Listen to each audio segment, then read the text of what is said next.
All right, let's talk about something every single marketer grapples with. Does having more products, a bigger assortment, actually make your brand grow?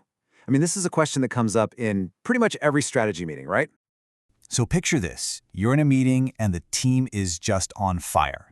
They've got this great idea. Let's launch 5 new products. New flavors, new sizes, the whole 9 yards. Everyone's excited. But in the back of your mind, you're wondering, is this a brilliant move that's going to skyrocket our growth? Or is it just a super expensive mistake that's going to eat up our own sales? Well, before you have to make that tough call, what if you could just look at the evidence? That's exactly what we're going to do today. We're going to dig into this huge study from the Ehrenberg Bass Institute. They looked at years and years of actual shopping data to finally get a real answer.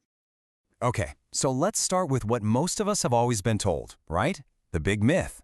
More is better. The idea that if you want your brand to grow, you need a bigger product line. I mean, it makes sense on the surface. More choices should mean more customers. Seems logical. And honestly, when you just look around, the data seems to back this up. You walk down any supermarket aisle, and what do you see? The biggest brands, the market leaders, they always have the most stuff on the shelf. So case closed, right? Well, maybe not. And just so you know how solid this research is, we're not talking about some small online poll. This was a massive study. We're talking data from over 90,000 households in both the UK and the US. They looked at 34 different product categories, and get this, over a span of up to 10 years of purchases. This is the real deal, a look at what people actually do. So what did all that data show? Well, it uncovered a really clear pattern, and this is our first big takeaway. There is a super strong connection between a brand's size and the size of its product line. Yeah, it's a fact. Big brands just have bigger assortments. The data basically confirmed what we all kind of see anyway. Those huge leading brands, they always have way more products on the shelf than the smaller guys. And this wasn't a fluke. It was true in almost every single category they looked at. And I mean, look at this number. The correlation between how many products a brand has and how many people buy it, its penetration, was 0.89. Now, for you stats folks, you know a perfect correlation is 1.0. So 0.89, that is an incredibly strong link. It's almost a perfect match.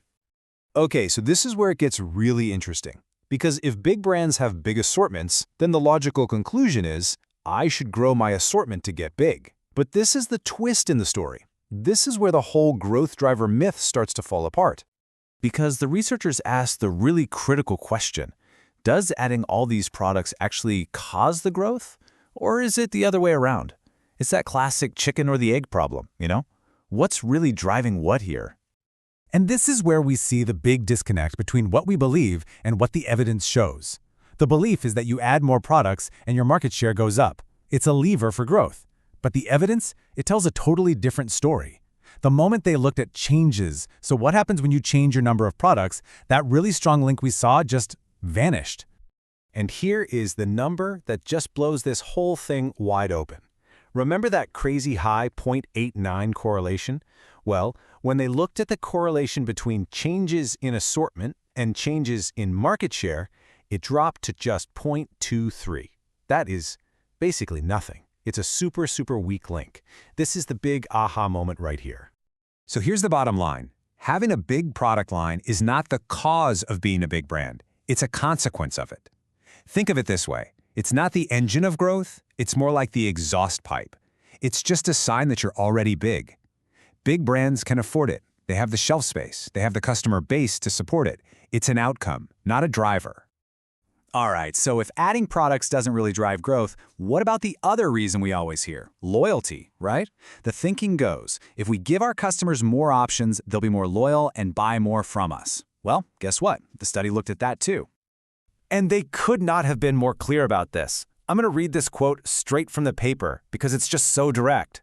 It says, claims that a larger assortment size leads to higher loyalty are inconsistent with the evidence from this study. Oof. So there you have it. The data just doesn't show that more products make people more loyal. So if a big product line doesn't create loyalty, then what does? The answer is actually a really well-known law in marketing called the double jeopardy law. And it's pretty simple. Smaller brands suffer twice. First, they have way fewer buyers. And second, those few buyers they do have are also a little less loyal than the buyers of big brands. And this is a huge deal. It means loyalty isn't something you can just engineer by adding more flavors. Loyalty is really just a function of your brand size. As you get more customers, as your penetration grows, your loyalty goes up with it, almost like clockwork. It's all about getting more buyers, not having more products. Okay, wow. So we've just busted two of the biggest myths in marketing. Adding products doesn't really drive growth, and it doesn't build loyalty. So what now? What are we supposed to do? Well, the good news is the research doesn't just leave us hanging. It gives us a much smarter way to think about this. Here's a simple 4-step playbook that comes straight from the evidence. First, benchmark yourself. How big is your brand? You need to know that, because bigger brands just have bigger assortments. Second, know your category's norms. The number of products you need for, say, cereal is totally different than for laundry detergent. Third, and this one is absolutely crucial, target new buyers. If you are going to add a product, make sure it's designed to bring in people who aren't buying from you now. And finally, fourth, just be realistic. Don't expect a new product launch to be some kind of magic bullet that's going to transform your market share or loyalty overnight. All right, so we've gone through a ton of data and pretty much flipped some common marketing wisdom on its head. So let's wrap this up. What is the crucial point you need to take away from all this? Let's boil it all down. Number 1, assortment size is correlated with being big, but it doesn't cause you to get big. Number 2, expanding your product line is probably not going to make your customers more loyal. Loyalty comes from market share. Number 3, a smart assortment strategy is about benchmarking, knowing what's normal for a brand your size, not just adding more for the sake of it. And the most important takeaway of all, the only line extensions really worth doing are the ones that bring in new buyers. So, I want to leave you with a different question to bring to your team. Instead of asking, how many products should we add? What if we started by asking, who are we adding them for? Because shifting the focus from the what to the who, well, that could change absolutely everything.